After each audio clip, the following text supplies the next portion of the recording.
नमस्कार दोस्तों, मैं मनीष कुमार भोज आप सभी का अपने YouTube चैनल पहाड़ एजुकेशन में हार्दिक स्वागत करता हूं। दोस्तों, सर्वप्रथम आप सभी को स्वतंत्रता दिवस की हार्दिक शुभकामनाएं। आज़ादी केवल एक अधिकार नहीं बल्कि उन वीरों के बलिदान की अमूल्य विरासत है जिन्होंने देश की स्वतंत्रता के लिए अपना सर्वोच्च न्यौछावर कर दिया। आइए 15 अगस्त हम संकल्प लें कि अपने देश की एकता, अखंडता और गौरव को बनाए रखने में अपना योगदान देंगे और भारत को ज्ञान, शिक्षा, प्रगति एवं संस्कार में मजबूत करेंगे। ठीक है, चलिए शुरुआत करते हैं आज की श्रृंखला। दोस्तों, जैसे आप सभी को ये पता है कि इस चैनल के माध्यम से आपका जो फर्स्ट पेपर है, फर्स्ट पेपर कहने का मतलब है कि एलटी भर्ती परीक्षा का जो प्रथम प्रश्न पत्र है सीडीपी से संबंधित यहाँ पर मैंने क्लासेस प्रारंभ की हुई हैं। इसी कड़ी में मैंने पूर्व में एक वीडियो आप लोगों के बीच लाया था आज मॉर्निंग 5 बजे। तो यहाँ पर आप देख पा रहे होंगे व्यावहारिकतावाद किसे कहते हैं, और उस पर महत्वपूर्ण एक एमसीक्यू आप लोगों के बीच लेके उपस्थित हुआ हूँ और इन प्रश्नों को मेरे साथ बनाते हुए चलेंगे। जिन अभ्यर्थियों ने वो वीडियो देखी होगी तो उनके लिए ये प्रश्न चुटकी बजाते हुए हो जाएंगे। चलिए शुरुआत करते हैं आज की श्रृंखला का। ठीक है दोस्तों, यहाँ पर आप देख पा रहे होंगे पहला ही प्रश्न आपके सामने मैं रखने जा रहा हूँ। देखिए क्या कह रहा है। ये कह रहा है कि पैगामेटिस शब्द की उत्पत्ति किस यूनानी शब्द से मानी जाती है, ये आपको बतानी है। ठीक है, पैगामेटिज्म जो शब्द है उसकी उत्पत्ति किस यूनानी शब्द से माने। पैगामा, लोगोस या सोफिया या इथोस की अगर हम बात करें तो बताइए, जिसे भी आता है। चलिए, जिसे इस शब्द का आता है तो दोस्तों इसका जो सही उत्तर है पहले प्रश्न का, तो इसका पहला ऑप्शन पैगामा एज ए राइट आंसर। तो पैगामेटिज्म की अगर बात करते हैं तो इस शब्द की उत्पत्ति जो पैगामा से मानी जाती है, जिसका अर्थ होता है कि कार्य, किया और व्यवहार। क्या होता है जो इसका अर्थ होता है? कार्य करना या फिर क्रिया या फिर व्यवहार। यही कारण है कि व्यवहारवाद की अगर हम बात करें उन विचारकों की उपयोगिता और उनके परिणाम को विशेष ये महत्व देता है। ठीक है, अब दूसरा प्रश्न है कि व्यवहारिकतावाद के अनुसार किसी विचार की सत्यता मुख्यतः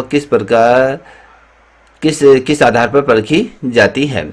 तो उसकी प्राचीनतम, उसके व्यवहारिक परिणाम या उसकी धार्मिक स्वीकृति या उसके तार्किक स्वरूप। तो मुझे लगता है इसका परिणाम सही उत्तर होगा। इसका आपने ऑप्शन पिक कर लिया तो option B as a right answer उसके व्यवहारिक परिणाम से होगा, क्योंकि व्यवहारिकतावाद किसी विचार की सत्यता को उसके जो व्यवहारिक परिणामों से जोड़ता है, जो व्यवहार में क्या है सफलतापूर्वक काम करता है और समस्याओं के समाधान में सहायता करता है और उसकी सार्थकता अधिक मानी जाती है। तो ये याद रख लीजिए।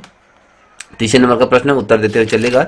तीसरे प्रश्न कहता है कि निम्न में से व्यवहारिकतावाद के प्रमुख अमेरिकी दार्शनिक कौन थे। तो यहाँ पर प्लेटो, अरिस्टो, विलियम जेम्स दिए हैं, कांट दिए हैं। तो सही उत्तर क्या हो सकता है? चलिए दोस्तों, तो मुझे लगता है इसका उत्तर आपने पिक लिया होगा।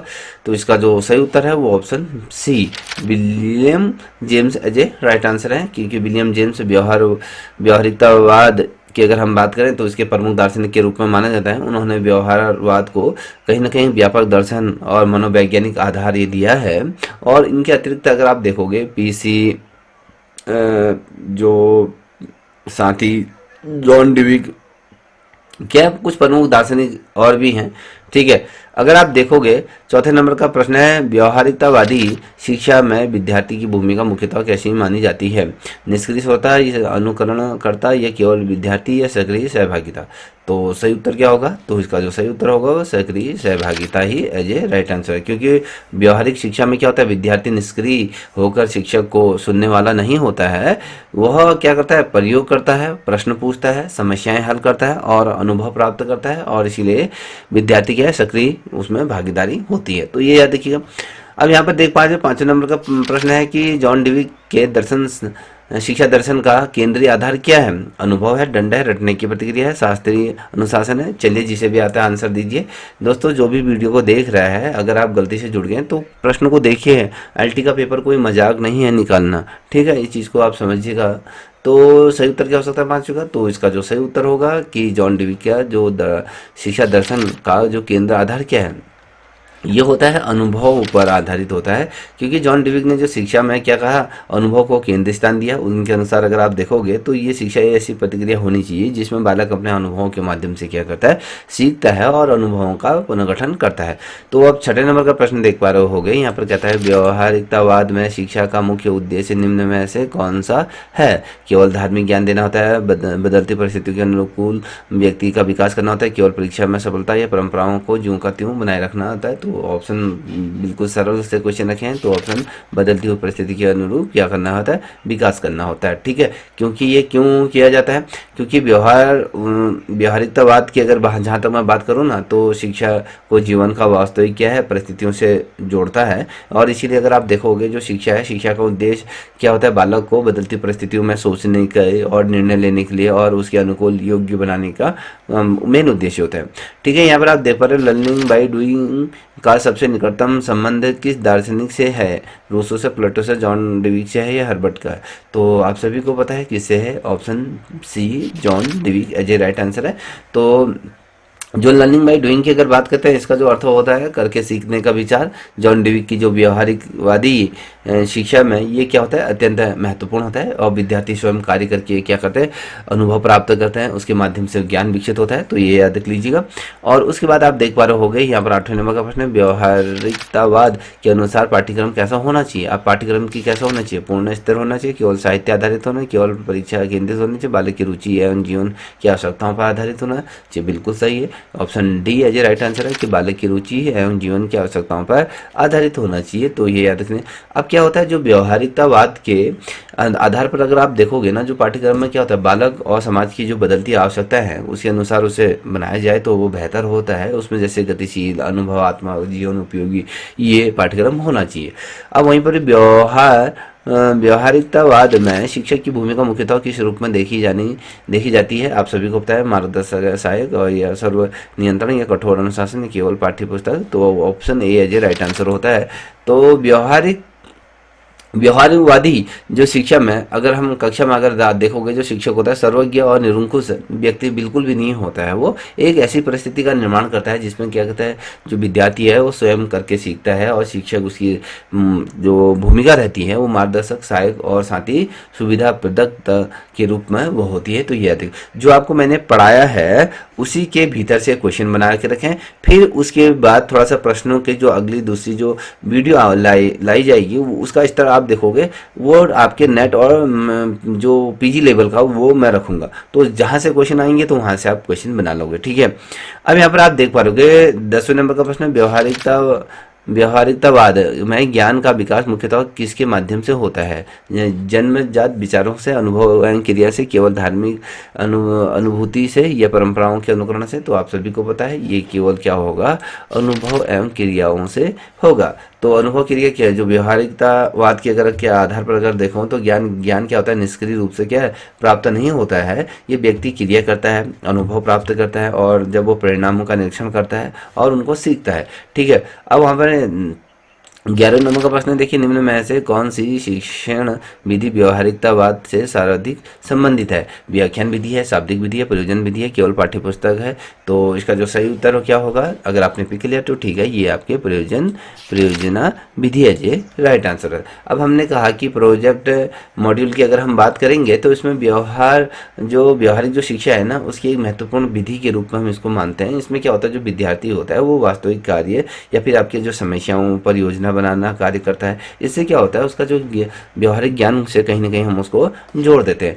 ठीक है, अब यहाँ पर आप देख पा रहे होंगे जॉन डिवी के अनुसार विद्यालय को किसका लघु रूप माना जाता है? तो आपको बताना है, जैसे कि परिवार, प्रयोगशाला या फिर धार्मिक संस्था या समाज। तो आप सभी को पता होगा किसका ये वो माना जाता है, लघु रूप माना जाता है तो विद्यालय को। तो इसका जो सही उत्तर होगा वो आपका समाज होगा, क्योंकि जॉन डिविक ने जो अगर आप देखोगे विद्यालय को समाज से अलग संस्था के रूप में बिल्कुल भी नहीं माना है। विद्यालय में जो विद्यार्थियों को सहयोग, सहभागिता और लोकतांत्रिक व्यवहार का अनुभव जो मिलना चाहिए, इसीलिए उन्होंने कहा है कि समाजी जीवन की तैयारी और अभ्यास का ये स्थान उन्होंने माना है। तो ये याद रख लीजिए। अब यहाँ पर आप देख पा रहे होंगे 13वें नंबर का प्रश्न है, ये कहता है कि व्यवहारिकतावाद में अनुशासन का सर्वोत्तम स्वरूप क्या माना जाता है। ये बाह्य दंड पर आधारित होना है, स्वयं अनुशासन और सामाजिक सहयोग, या कठोर अनुशासन, या फिर बाह्य पर आधारित अनुशासन। तो इसका जो सही उत्तर क्या होना चाहिए, तो 13वें का जो सही उत्तर होगा वो आपका स्व अनुशासन और सामाजिक सहयोग की हम बारे में बात करेंगे। तो क्योंकि व्यवहारिकता की अगर बात करें, जो बाह्य दंड और साथ ही अगर हम देखते हैं ना, जो भय आधारित जो अनुशासन की अपेक्षा यहाँ पर कहा जाता है कि भैया आपको क्या करना होगा, स्व अनुशासन और साथ ही जो सामूहिक जिम्मेदारी को महत्वपूर्ण स्थान देती है। और विद्यार्थी की अगर जहाँ तक हम बात करें तो उसमें सामाजिक गतिविधियों में भाग लेते हुए क्या है, अनुशासन वो सीखता है। अब वहीं पर हम 14वें नंबर के प्रश्न को अगर देखें तो 14वें नंबर का प्रश्न कहता है कि व्यवहारिकतावादी दृष्टिकोण में पाठ्यक्रम की प्रकृति कैसी होनी चाहिए, गतिशील और परिवर्तनशील, अपरिवर्तनशील, या फिर केवल विशेषज्ञ द्वारा निर्धारित, केवल परीक्षा की दृष्टि से निर्मित। तो सही उत्तर क्या होगा, चलिए 14वें नंबर का प्रश्न है।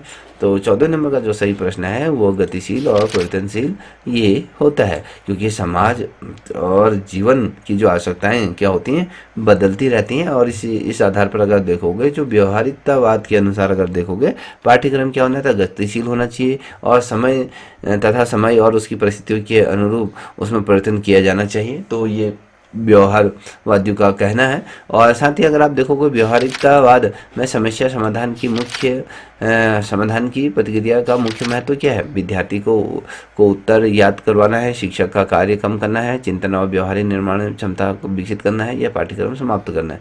तो बेसिकली आपका क्या होगा, सी वाला ऑप्शन सही होगा, क्योंकि इसमें जब हम कहते हैं कि चिंतन और व्यवहार निर्माण क्षमता जब हम बात करते हैं उसको विकसित करना होता है, तो समस्या समाधान क्या होता है, जो विधियों में जो विद्यार्थी होता है उसको क्या होता है, तैयार उत्तर नहीं दिए जाते हैं, बल्कि उसको क्या होता है, जो समस्या को समझता है, संभावित समाधान खोजता है और प्रयोग करता है। और साथ ही अगर आप देखोगे, परिणाम के आधार पर जो निष्कर्ष निकालता है, और इससे क्या होता है, चिंतन और निर्णय क्षमता विकसित हो जाती है उसके भीतर। ठीक है, अब यहाँ पर आप देख पा रहे होंगे, अब यहाँ पर 16 नंबर का प्रश्न यहाँ पर देख पा रहे हो कि निम्न में से कौन व्यवहारवाद की मुख्य विशेषता नहीं है, अनुभव पर बल है, क्रिया द्वारा सीखना होता है, समस्या समाधान, या शाश्वत और अपरिवर्तनशील सत्य पर पूर्ण निर्भरता। तो सही उत्तर क्या होगा दोस्तों, चलिए, तो इसका जो सही उत्तर होगा वो option D as a right answer होगा, जहाँ पर हमने कहा कि शाश्वत और अपरिवर्तनशील सत्य पर पूर्ण निर्भरता कैसे होती है, अपरिवर्तनशील और जो शाश्वत जो सत्य पर यह जोर देना होता है। व्यवहारिकवाद की विशेषता ये नहीं है कि भैया आपकी जो दृष्टिकोण अधिकतर क्या है, आदर्शवाद से संबंधित है, और व्यवहारवाद में जैसे आप देखोगे अनुभव हो गया, परिवर्तन हो गया और उपयोगिता पर यह बेसिकली बल देता है। यहाँ पर आप देख पा रहे चार्ल्स सैंडल पियर्स का व्यवहारवादिता में प्रमुख योगदान किससे संबंधित है। यहाँ पर आप देख पा रहे होगे, कहता है कि व्यवहारिक अर्थ है परिणाम के आधार पर विचारकों की जांच, या आदर्श राज्य की स्थापना, प्राकृतिक शिक्षा, या फिर धार्मिक अनुशासन। तो बताइए सही उत्तर क्या हो सकता है, जिसे भी आता है। तो इसका जो सही उत्तर है वो आपका क्या होगा, आपका 17 का, तो ऑप्शन क्या होगा, ए एज ए राइट हैंड, व्यवहारिक अर्थ है एवं परिणाम के आधार पर विचारों की जांच हो जाए। जैसे हम कहते हैं कि यहाँ पर आप देख पा रहे होंगे, चार्ल्स सैंडल की अगर बात करें तो पियर्स की अगर हम बात करें तो उन्होंने व्यवहारवादी विचारधारा के जो प्रारंभिक विकास में कहीं ना कहीं इन्होंने महत्वपूर्ण योगदान दिया था। और जैसे आप देखोगे, किसी विचार के अर्थ को समझना या फिर उसके संभावित व्यवहार प्रभावों और उसके परिणामों को समझने में इन्होंने बल दिया है। देखिए यहाँ पे विलियम्स जेम्स के व्यवहारिकतावाद में सत्य का संबंध मुख्यतः किससे जोड़ा जाता है। केवल यहाँ पर आप देख पा रहे हो, केवल तार्किक परिणाम से, या व्यवहारिक उपयोगिता एवं परिणाम से, या परंपरागत मान्यता, या दैविक आदेश से। तो सही उत्तर क्या होगा, मुझे लगता है आप लोगों ने पिक कर लिया होगा। तो इसका जो सही उत्तर है वो ऑप्शन क्या हो जाएगा, बी होगा, व्यवहारिक उपयोगिता और परिणाम से माना जाता है। तो क्या होता है, जैसे विलियम जेम्स के अगर आधार पर देखोगे तो उन्होंने कहा है कि भैया जो सत्य को केवल अमूर्त सिद्धांत से के रूप में नहीं देखा जाना चाहिए, बल्कि उसका महत्व इस बात से निर्भर होता है कि व्यवहार में किस प्रकार वो काम करता है। तो ये याद रख लीजिएगा। ठीक है, अब हम यहाँ पर 19वें नंबर के प्रश्न की तरफ बढ़ रहे हैं। तो व्यवहारिकतावाद के अनुसार मूल्य किस प्रकार विकसित होते हैं, वो हमेशा अपरिवर्तनशील होते हैं, वो केवल धार्मिक निर्धारित होते हैं, मानवीय अनुभव और सामाजिक परिस्थितियों से विकसित होते हैं, या उनका शिक्षा से कोई संबंध नहीं होता है। तो ऑप्शन क्या हो जाएगा, ऑप्शन अगर आपने 19वें का पिक कर लिया तो यहाँ पर सी वाला ऑप्शन क्या है, सही होगा। अब यहाँ पर आप देखो 20वें नंबर का प्रश्न, व्यवहारिकतावादी शिक्षा में निम्न में से किसे सबसे अधिक महत्व दिया जाता है? निष्क्रिय अनुकरण या यांत्रिक स्मृति या शिक्षक का एकाधिकार या सक्रिय अनुभव? तो क्या होगा दोस्तों इसका? तो अगर इसका जो सही उत्तर होगा वो सक्रिय अनुभव होगा, क्योंकि सक्रिय अनुभव की जब हमने बात करें, क्योंकि व्यवहारवादी शिक्षा का जो केंद्र होता है वो सक्रिय अनुभव होता है। इसमें क्या होता है, जो विद्यार्थी को क्या करता है, स्वयं कार्य करने और उसको सीखने का अवसर दिया जाता है। इससे यह रटने की जो निष्क्रिय अनुकरण की अपेक्षा क्या होता है, यह उसको प्राथमिकता देता है। ठीक है, वहीं पर 21वें नंबर का प्रश्न देखिए, यदि शिक्षक विद्यार्थियों को विद्यालय में पानी की बर्बादी कैसे कम करें समस्या देकर समाधान तैयार करने को कहता है, तो यह दृष्टिकोण कौन का उदाहरण है? यह किस दृष्टिकोण का उदाहरण? व्यवहारवाद की समस्या समाधान या आदर्श अनुकरण या प्रकृतिवादी निष्क्रिय परंपरागत व्याख्यान? तो सही उत्तर क्या होगा? तो इसका जो सही उत्तर होगा वो व्यवहारवादी समस्या समाधान होगा, क्योंकि हमने यहाँ पर क्या दिया, एक उदाहरण दिया है। क्योंकि व्यवहारवादी जो शिक्षण है उसका उत्कृष्ट जो उदाहरण के रूप में यहाँ पर आपका जो दिया हुआ है कि विद्यार्थी वास्तव में क्या है, समस्या क्या है, जो विद्यार्थी को हम ये बताएंगे कि वास्तविक समस्या क्या है, कि वो जल बर्बादी को पहचान कर क्या करे, उसके समाधान खोजे और इसमें अपने अनुभव करे, वो चिंतन करे, सहयोग करे और क्रिया में वो सभी चीज़ें शामिल करे। ठीक है, अब यहाँ पर देखिए 22वें नंबर का व्यवहारिकतावाद शिक्षा को सबसे अधिक जोड़ता है किससे? केवल अति से, जीवन और सामाजिक अनुभव से, केवल धार्मिक ग्रंथों से, केवल परीक्षा से? तो सही उत्तर क्या होगा? तो इसका जो होगा ऑप्शन बी है जो राइट आंसर। यहाँ पर आप देख पा रहे होंगे 23वें नंबर का प्रश्न है कि जॉन डेवी के अनुसार लोकतांत्रिक समाज के निर्माण में शिक्षा की क्या भूमिका है? केवल राजनीतिक इतिहास पढ़ाना है, केवल नागरिक शास्त्र की पुस्तक पढ़ाना है, ये सहयोग और लोकतांत्रिक अनुभव कराना है, या विद्यार्थी को राजनीतिक गतिविधियों से दूर रखना है? तो सही उत्तर क्या हो सकता है? चलिए 23वें नंबर का प्रश्न है, तो इसमें जो सही उत्तर होगा वो आपके सहयोग और लोकतांत्रिक जीवन का अनुभव यहाँ पर कराना होता है, क्योंकि जॉन डेवी का ये भी मानना था कि लोकतंत्र केवल क्या है, राजनीतिक व्यवस्था नहीं है, बल्कि क्या है, जीवन जीने का एक तरीका है। और इसीलिए अगर आप देखोगे विद्यालय में सहयोग, सहभागिता, संवाद और सामूहिक निर्णय लेने के अवसर विद्यार्थियों को लोकतांत्रिक गुणों में क्या होता है, विकसित करता है। ठीक है, अब यहाँ पर देखिए, यहाँ पर आप देख पा रहे हो 24वें नंबर का व्यवहारिकतावादी शिक्षण में प्रयोग का मुख्य उद्देश्य क्या होता है? केवल मनोरंजन, केवल समय व्यतीत करना होता है, पाठ्यक्रम को कठिन करना है, अनुभव के माध्यम से सत्य ज्ञान की जांच करना होता है? ऑप्शन डी है जे राइट आंसर होगा। अब यहाँ पर 25वें नंबर का प्रश्न है, व्यवहारिकतावाद में बालक के व्यक्तित्व के विकास के लिए कौन सा दृष्टिकोण अधिक उपयुक्त होगा? बालक की रुचि, आवश्यकताओं के अनुरूप गतिविधियां सभी बच्चों को एक प्रकार की कार्य है, केवल पाठ्य याद कराना होता है, केवल शिक्षा निर्णय लेता है? तो उसका सही उत्तर क्या होता है? Option A he Ajay right answer होगा।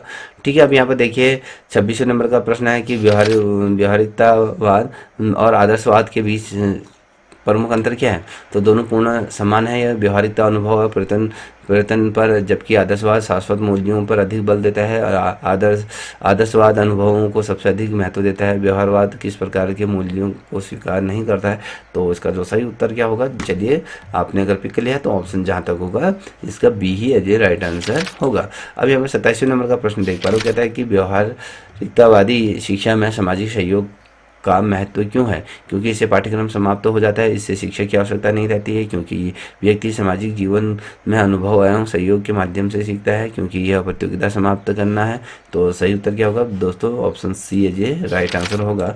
ठीक है, क्योंकि जो व्यक्ति होते हैं समाज से अलग रहकर पूर्ण रूप से विकसित नहीं हो सकता है, क्योंकि सामूहिक कार्य जैसे सामाजिक सहभागिता के माध्यम से क्या करता है, विद्यार्थी संयोग, नेतृत्व, सहविष्णुता और साथ ही जिम्मेदारियों सीखता है। ठीक है, 28वें नंबर का प्रश्न यहाँ पर देख पा रहे हो कि व्यवहारिकतावाद की दृष्टि से शिक्षा का स्वरूप कैसा होना चाहिए? केवल भौतिक तैयारी, केवल अतीत का तैयारी, या केवल नैतिक उद्देश्य, या फिर स्वयं जीवन की सशक्त प्रतिक्रिया है? तो क्या होगा? ऑप्शन डी है अजय राइट आंसर है, क्योंकि जॉन डेवी की जो शिक्षा दृष्टि से अगर आप देखोगे, शिक्षा केवल क्या है, भविष्य की तैयारी नहीं माना गया है, बल्कि यहाँ पर शिक्षा जीवन की सशक्त प्रतिक्रिया है, जिसमें व्यक्ति अनुभव करता है, सीखता है और अपने अनुभवों का पुनर्गठन करता है। तो याद रखिए, यहाँ पर 29वें नंबर का प्रश्न देखिए, व्यवहारिकतावादी दृष्टिकोण में निम्नलिखित में से कौन सा पाठ्यक्रम उपयुक्त उदाहरण है? स्थानीय पर्यावरण की समस्या विद्यार्थियों की परियोजना है, केवल परिभाषाएं याद करना, केवल प्रश्नोत्तर रटना, केवल पाठ्यपुस्तक का मौखिक पाठ करना? तो ऑप्शन क्या हो जाएगा? ए है जी राइट आंसर हो जाएगा। यहाँ पर आप देख पा रहे 30वें नंबर का प्रश्न है, तो 30वें नंबर का प्रश्न है व्यवहारिकतावाद की मुख्य आलोचना क्या है? तो यह अनुभव को अधिक महत्व देता है, यह जीवन यह शिक्षा को जीवन से जोड़ता है। यह व्यवहारिक उपयोगिता पर अधिक बल देने से स्थायी शाश्वत मूल्यों की अपेक्षा का खतरा रहता है। यह समस्या समाधान पर बल देता है। तो 30वें का क्या होगा दोस्तों? 30वें का जो सही उत्तर होगा वो ऑप्शन सी है, जो राइट आंसर होगा। अभी 31वें नंबर का प्रश्न देख पा रहे होगे। कहता है कि 31वें का देखिए दोस्तों, 31वें का अगर हम बात करें तो वो भी बहुत ही महत्वपूर्ण है, तो आपने पढ़ लिया है। तो यहाँ पर आप देखो 31वें का क्या कहता है। ये कहता है कि व्यवहारिकतावाद के अनुसार मनुष्य और उसके पर्यावरण के बीच संबंध को किस रूप में समझना अधिक उचित है। तो ये बताना है। तो पूर्ण स्तरीय परस्पर क्रियात्मक या केवल आध्यात्मिक या एक तरफा। तो क्या होगा? ये परस्पर क्रियात्मक होगा, क्योंकि व्यवहारवाद की अगर बात करें तो व्यक्ति को पर्यावरण से अलग नहीं रखा जाता है। वो अपने पर्यावरण के साथ निरंतर क्या है, अंतर क्रिया करता रहे और इसी प्रकार वो अपने ज्ञान अनुभव से सीखता रहता है। ठीक है, यहाँ पर आप देख पा रहे होगे जॉन डेविक ने शिक्षा में एक्सप्रेशन का सबसे उचित अर्थ क्या माना है। ठीक है, तो क्या माना है? केवल व्यक्ति स्मृति है, केवल इंद्रिय ज्ञान है, केवल पुस्तक से प्राप्त जानकारी है, व्यक्ति का पर्यावरण के बीच सक्रिय क्रियात्मक है। तो बताइए क्या हो सकता है 32वें का? तो इसका जो सही उत्तर है वो option D as a right answer होगा। क्योंकि जॉन डेविक के आधार पर अगर आप देखोगे एक्सपीरियंस की अगर मैं बात करूँ तो जो जिसे हम अनुभव कहते हैं वो किसी घटना का होना नहीं होता है। ये अनुभव और महत्वपूर्ण बनाता है। जो व्यक्ति के पर्यावरण में सक्रिय रूप से कार्य करता है उसके परिणामों की जांच करता है। ठीक है, अब यहाँ पे देखिए 33 नंबर का प्रश्न डीवी जॉन डीवी के अनुसार अगर हम देखें कि अनुभव को शैक्षणिक बनाने के लिए कौन सा गुण विशेष रूप से आवश्यक है। अनुभव का आगे के अनुभवों पर प्रभाव और निरंतरता, और अनुभव का केवल मनोरंजन होना है, अनुभव का कठिन होना है, अनुभव का परीक्षा में पूछना है। तो क्या होगा 33वें का? 33वें का क्या होगा? आपका ए एज ए राइट आंसर होगा। 33वें का हम बात करें तो यहाँ पर क्या है, यहाँ पर हमें देखोगे तो option A as a right answer होगा। तो इसमें क्या होगा? जो जॉन डिविक के आधार पर अगर हम देखें, उसके संबंधों पर अगर हम देखें तो वो जैसे हम कंटिन्यूटी एक्सप्रेन जो आपके एक्सप्रेशन है, जो आपने कहते हैं जो आपके पास एक्सप्रेशन के मतलब कि कहने का मतलब कि आपके पास अनुभव है अत्यधिक। जब हम कहते हैं ना कि आपने कहीं पर आपने अनुभव लिया है, आपके पास एक्सपीरियंस होने चाहिए। तो वर्तमान अनुभवों को आगे अनुभवों को प्रभावित करता है। इसलिए प्रत्येक जो अनुभव है वो शैक्षणिक मूल्यों पर इस बात पर निर्भर करता है कि वह आगे सीखने की क्षमता को प्रभावित करता है। तो ठीक है, यहाँ पर जॉन डेवी की जो पोस्ट है डेमोक्रेसी एंड एजुकेशन मुख्यतः किस विचार के संबंध को स्पर्श करती है। धर्म और शिक्षा, अर्थव्यवस्था और शिक्षा, या लोकतांत्रिक और शिक्षा, या राजनीति युद्ध। तो अगर हम कहें डेमोक्रेसी की मतलब कहते हैं एंड एजुकेशन की बात करें तो यहाँ पर होगा कि ये लोकतंत्र और शिक्षा की बात करते हैं। तो इसमें डिविक ने शिक्षा को लोकतांत्रिक और सामाजिक जीवन से जोड़ा है। उनके लिए लोकतंत्र केवल क्या है, शासन व्यवस्था नहीं बल्कि सहयोग और क्या है, सहभागिता पर आधारित सामाजिक जीवन होता है। ठीक है, यहाँ पर आप देख पा रहे होंगे 35 नंबर का व्यवहारिकतावादी दृष्टिकोण में विचार का मुख्य कार्य क्या होता है। केवल चिंतन करना होता है, केवल सत्य को याद करना होता है, केवल नैतिक नियम बनाना होता है, समस्या से निपटना और कार्रवाई करना है। तो यही होगा ऑप्शन डी ही एज ए राइट आंसर होगा।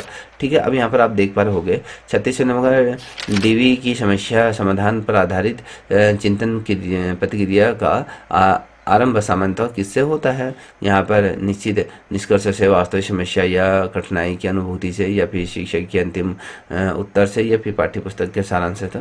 तो सही उत्तर क्या होगा 36वें का? तो 36वें का ऑप्शन हो जाएगा बी, वास्तविक समस्या या फिर कठिनाई की अनुभूति से ये होता है। समस्या समाधान प्रतिक्रिया क्या होता है? वैसे आप देखोगे ये तब शुरू होती है जब व्यक्ति को क्या कि किसी स्थिति में कठिनाई या समस्या का अनुभव होता है, तो उसके बाद वो क्या करता है, संभावित समाधान खोजता है और उसकी जाँच करता है। तो ये याद रखिएगा। अब 37वें नंबर का प्रश्न देखिए, निम्न में से कौन सा व्यवहारिकतावादी मूल्य दृष्टिकोण को सबसे अधिक अच्छी तरह से व्यक्त करता है। केवल मूल्य केवल जन्मजात होते हैं, सभी मूल्य हमेशा प्रयत्नी होते हैं, या मूल्य अनुभव और मानवीय आवश्यकताओं के दर्शन में विकसित होते हैं, या मूल्यों का सामाजिक जीवन से कोई संबंध नहीं होता है। तो 37वें का सही उत्तर क्या होगा? तो ऑप्शन क्या हो जाएगा? सी है जो राइट आंसर होगा। 38वें नंबर का प्रश्न, व्यवहारिकतावादी शिक्षा में विद्यालय की सामाजिक भूमिका का सबसे उपयुक्त वर्णन क्या हो सकता है? लोकतांत्रिक सामाजिक जीवन का अभ्यास कराने वाली संस्था है, केवल परीक्षा, या केवल अनुशासन लागू करने वाली, या फिर केवल पुस्तकालय? तो क्या होगा 38वें का? तो यहाँ पर ऑप्शन ए है जी राइट आंसर होगा। यहाँ पर यदि शिक्षक विद्यार्थी को स्थानीय बाजार में सर्वेक्षण करवाए और गणितीय आंकड़ों का विश्लेषण कराता है, तो यह सिद्धांत को दर्शाता है कि अमूर्त ज्ञान की प्रधानता या अनुभव को जीवन से जोड़ना है, केवल मौखिक शिक्षण या फिर निष्क्रिय अनुकरण? तो क्या होगा दोस्तों 39 का? तो यहाँ पर ऑप्शन बी, अनुभव को ज्ञान जीवन से जोड़ता है। ठीक है, क्योंकि बाजार में जब बच्चा जाता है तो वास्तविक सर्वेक्षण के अंतर्गत क्या है, गणितीय आंकड़ों का क्या होता है, विश्लेषण करना, पुस्तकीय गणित को वास्तविक जीवन में क्या होता है, अनुभव से जोड़ता है। ये क्या होता है, व्यवहारिक दृष्टिकोण का सबसे उत्कृष्ट उदाहरणों में से एक उदाहरण माना जाता है। तो यहाँ पर आप 40वें नंबर का प्रश्न देख पा रहे होंगे। 40वें नंबर का प्रश्न क्या कहता है? तो ये कहता है कि व्यवहारिकवाद में शिक्षा और जीवन के संबंध को किस कथन से सबसे अच्छी तरह व्यक्त किया जा सकता है? तो यहाँ पर आपके 4 कथन दिए हैं। शिक्षा जीवन से अलग है, शिक्षा केवल भविष्य की नौकरी की तैयारी करता है, मुख्यतः अतीत की पुनरावृत्ति होती है, शिक्षा जीवन सशक्त प्रतिक्रिया है। तो ऑप्शन क्या हो जाएगा? जिसका डी है राइट आंसर होगा। ठीक है, डी वाला। ठीक है, अब यहाँ पे देखिए, व्यवहारिकतावादी कक्षा में शिक्षक द्वारा समस्या प्रस्तुत करने का मुख्य उद्देश्य क्या होता है? विद्यार्थियों की भ्रमित करना होता है, केवल ग्रह कार्य बढ़ाना होता है, चिंतन और सक्रिय खोज को प्रेरित करना होता है, शिक्षक की भूमिका समाप्त करना होता है। तो क्या होता है 40वें का? तो ऑप्शन क्या है? चिंतन और सक्रिय खोज को प्रेरित करना होता है। अब यहाँ पर आप देख पा रहे हो कि व्यवहारिकतावाद के अनुसार पाठ्यक्रम निर्माण में किस आधार को विशेष महत्व दिया जाना चाहिए? केवल विशेषज्ञों की प्रश्न, बालक की आवश्यकताओं तथा सामाजिक जीवन, केवल प्राचीन ग्रंथ, केवल अगर आप शिक्षा की प्रश्नावली? तो सही उत्तर क्या होगा 42 का? तो आपने पिक कर लिया होगा, तो ये ऑप्शन डी। तो यहाँ पर 43 नंबर का प्रश्न देखिए, निम्न में से कौन सा व्यवहारिकवादी मूल्यांकन का अधिक उपयुक्त उदाहरण है? केवल परिभाषाएं याद करना, केवल वस्तुनिष्ठ से परीक्षा लेना, केवल मौखिक परिवर्तन, या फिर विद्यार्थी की वास्तविक कार्य क्षमता और समस्या समाधान? तो ऑप्शन क्या हो जाएगा?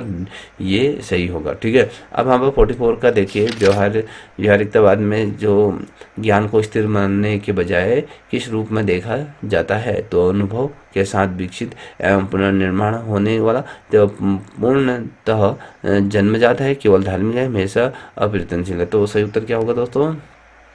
तो इसका जो सही उत्तर है तो 44 का क्या होगा? चलिए, तो ऑप्शन ए है राइट आंसर। जॉन डीवी के अनुसार शिक्षा में लोकतंत्र का महत्व मुख्यतः किस कारण है? इसे केवल राजनीतिक ज्ञान बढ़ता है, इससे विद्यालय में प्रतियोगिता समाप्त हो जाती है, यह सहयोग और सहभागिता और साझा अनुभव का वातावरण बनाता है, या इससे शिक्षक की आवश्यकता समाप्त होता है? तो ऑप्शन सी है राइट आंसर। ठीक है, अब यहाँ पर 46वें नंबर का प्रश्न देख पा रहे हो। व्यवहारिकतावादी दृष्टिकोण में सोशल जो इन्फिनिटी का मुख्यतः क्या है? ठीक है, तो समाज से अलग रहना है, व्यक्ति को समाज में प्रभावी या सहयोगी ढंग से कार्य करना होता है, केवल आर्थिक लाभ प्राप्त करना होता है, केवल प्रशासनिक प्रशिक्षण देना होता है? तो क्या हो सकता है दोस्तों? तो हम कह रहे हैं सोशल इफ़िशेंसी की अगर हम बात करें तो ये होता क्या है? तो इसका जो अर्थ होता है वो आर्थिक क्षमता नहीं, बल्कि क्या होता है, ये इसका जो व्यापक अर्थ होता है व्यक्ति में सामाजिक सहयोग और प्रभावी समय जो भागीदारी के साथ साथ योगदान देना होता है। तो ऑप्शन क्या हो जाएगा? तो इसका बी। तो आप देखिए 47 नंबर का, यदि विद्यार्थी किसी वैज्ञानिक सिद्धांत के संदर्भ में अनुमान लगाकर उसका प्रयोग करता है और परिणाम के आधार पर अपने अनुमान में संशोधन करता है, तो यह किस प्रतिक्रिया को दर्शाता है? रटने की प्रतिक्रिया, निगमात्मक अनुकरण, या व्यवहारिक एवं प्रयोगात्मक चिंतन, या परंपरागत अनुशासन? तो क्या होता है इसका? तो ऑप्शन सी है राइट आंसर। तो 48 नंबर का प्रश्न देखिए, व्यवहारिकतावादी दृष्टिकोण में बालक की रुचि को महत्व देने का मुख्य कारण क्या होता है? तो यहाँ पर रुचि सक्रिय सहभागिता और सीखने की को प्रेरित करती है, सूची को पाठ्यक्रम समाप्त हो जाता है, या शिक्षक की भूमिका समाप्त हो जाती है, परीक्षण की आवश्यकता नहीं रहती है? तो 48 का क्या होता है? तो यहाँ पर आपका आता है रुचि से सक्रिय सहभागिता और सीखने को प्रेरित करता है। तो 48 नंबर का प्रश्न, निम्न में से कौन सा कथन व्यवहारिकतावाद और स्थिर पाठ्यक्रम से संबंध को सही ढंग से स्पर्श करता है? तो बताइए। तो अगर आपने कहा व्यवहारिकता स्थिर पाठ्यक्रम को अनिवार्य मानता है, व्यवहारिकता पाठ्यक्रम में किसी परिवर्तन की अनुमति नहीं देता है, और यह कहें कि व्यवहारिकता केवल प्राचीन विषयों को स्वीकार करता है, या व्यवहारिकता परिस्थितियों और आवश्यकताओं के अनुरूप पाठ्यक्रम में परिवर्तन करता है। तो 49 नंबर का प्रश्न क्या होता है? तो इसका जो 49 नंबर का प्रश्न है ऑप्शन डी है राइट आंसर। इस श्रृंखला का अंतिम प्रश्न आपके सामने रख रहे हैं, व्यवहारिकतावाद का सबसे व्यापक और शैक्षिक योगदान निम्न में से किस रूप में समझा जाता है? यह शिक्षा को केवल सैद्धांतिक बनाने में, शिक्षा को अनुभव, क्रिया और साथ ही वास्तविक जीवन से जोड़ने में है, या शिक्षा के अधिकार को पूर्ण समाप्त करते हैं, रटने की प्रतिक्रिया को बढ़ाने में? तो सही उत्तर क्या होगा दोस्तों? तो इसका जो सही उत्तर होगा वो ऑप्शन बी है राइट आंसर होगा। ठीक है, तो इसमें व्यवहारिकतावाद का जो सबसे बड़ा जो शैक्षिक योगदान यही है कि उसे शिक्षा को केवल पुस्तक और जो रटने तक सीमित नहीं रखना चाहिए, अनुभव, क्रिया, समस्या समाधान और वास्तविक जीवन से जोड़ना चाहिए। आई होप 1 से लेकर 50 नंबर की श्रृंखला आपको बड़ी रुचिपूर्ण लगे होंगे। जो हमने पढ़ाया था उसी पर आधारित ये प्रश्नोत्तरी मैंने रखी थी। इसी तरीके से आप लोगों के बीच में प्रश्नोत्तरी, आपका जो LT का जो सिलेबस उसे कंप्लीट कराने की मैं भरपूर प्रयत्न कर रहा हूँ। तो आप भी इसमें दिल से जुड़िए और साथ ही इस चैनल को भी सब्सक्राइब करें और अपने दोस्तों को भी। तब तक के लिए इतना ही। जय हिंद, जय भारत, जय उत्तराखंड।